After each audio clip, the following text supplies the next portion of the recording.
I'm about to break down a tour moment that feels like a loud, creative statement from Puscifer, not a dry recap, but a take from the side of the stage kind of analysis. So here's the hook. Spring 2026 kicks off with a band that's purposely mixing catalog magic with a fully new album live, and it signals more than just a setlist. It's how a mid-career indie powerhouse signals relevance in a streaming era where attention is scarce and fans crave experience. Personally, I think this move reframes what new album tour even means when a group like Puscifer treats the whole night as a conversation between old favorites and brand new material. First, let's set the stage. Puscifer launches in Las Vegas with an 18-song marathon, and they're not dipping toes into the new record, they're submerging the audience in Normal Isn't from start to finish. What makes this really interesting is the deliberate pacing. 7 straight songs from the new album open the show, including the singles Self-Evident and Pendulum plus The Algorithm, a track with a surprising origin tied to the American Psycho comic book soundtrack. In my opinion, this isn't just a promo stunt, it's a bold social contract with fans who want the band to evolve in real time on stage, not just release cycles. From my perspective, opening with the new material implies the band believes the record can carry the night, not merely sit in the middle of a greatest hits set. Let's dive into the core ideas I'm pulling from this tour setup, and I'll layer in speculation, interpretation, and broader context as I go. Idea 1: the album first set structure as a signal of artistic intent.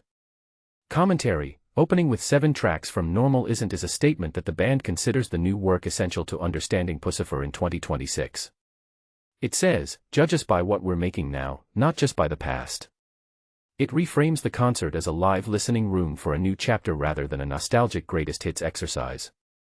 Personal interpretation: when artists front-load an entire new LP, they're inviting the audience into a riskier experience. You may love or hate the new material in a live setting, but you're participating in the artistic risk in real time. That vulnerability is compelling and contagious. Why it matters: it creates a shared moment of discovery between performer and audience, intensifying the sense that the show is a living project rather than a product drop. What people misunderstand: some might see it as ego or self-indulgence, but the move is more about trust, trusting the songcraft to hold a crowd at the start and then letting the rest of the set breathe around it.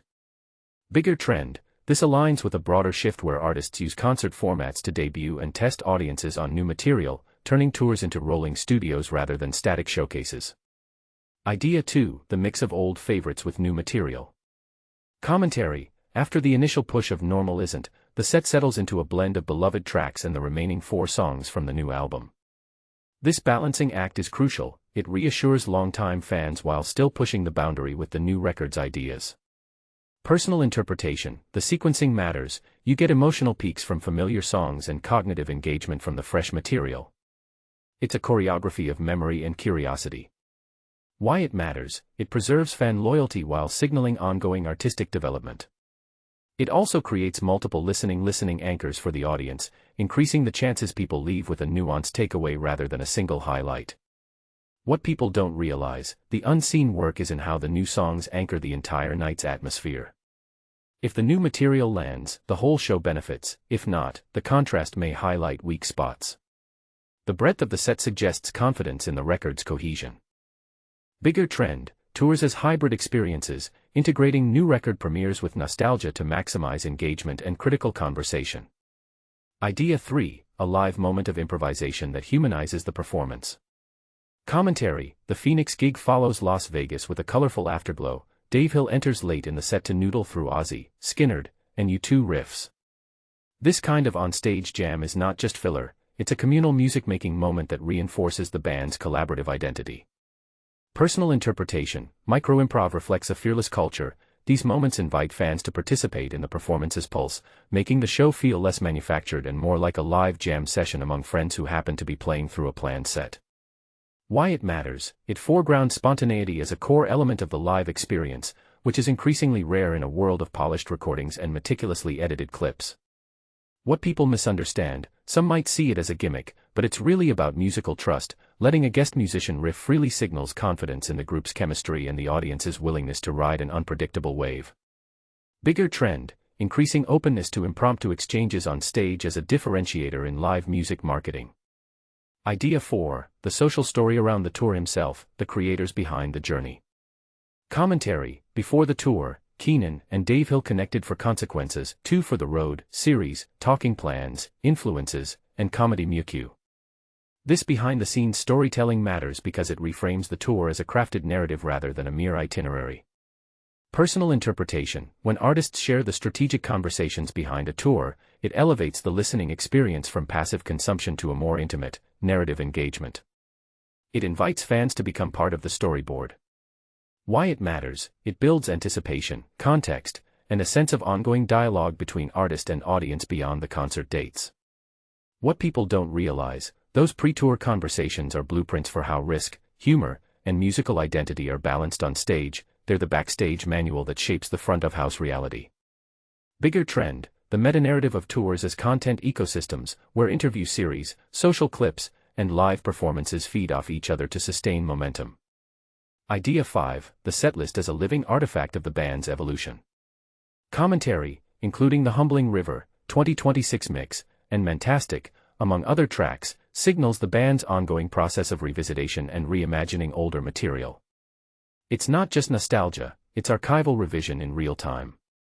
Personal interpretation. Hearing a 2026 mix beside classic tunes suggests intent to test how past material can resonate alongside new production aesthetics, potentially reshaping the audience's memory of those songs. Why it matters. It positions Puscifer as a band actively curating its own catalog with a future-facing lens, inviting listeners to reevaluate what those songs mean today. What people don't realize, the audience isn't just hearing new version of a song, they are witnessing the band's identity mutate live, a subtle but powerful statement about adaptability. Bigger trend, artists revisiting and reimagining older material on tours as a method to preserve relevance in a shifting sonic landscape. Deeper insight. What this really suggests is a broader cultural move. Bands are treating tours as multi-channel content machines where live performance, exclusive new material, and behind-the-scenes storytelling converge. The line between album cycle and live show is blurring, and fans are oriented toward immersive experiences that reward attention, patience, and curiosity. If you take a step back and think about it, the strategy mirrors the way successful creators today blend drops, streams, commentary, and audience participation to keep momentum across platforms. A detail I find fascinating is how Puscifer leverages a single album's entire first-half arc to reframe what a night of music can be. It's less about hit singles and more about a cohesive sonic argument anchored in a single listening session. Closing thought. The Las Vegas Kickoff wasn't just a concert, it was a statement about how a band evolves in real time while still honoring its legacy.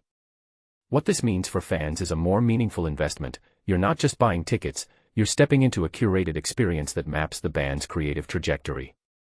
For other artists watching, the takeaway is simple: own your current work on stage, invite improvisation, and treat the tour as a living exhibit of your ongoing artistic journey.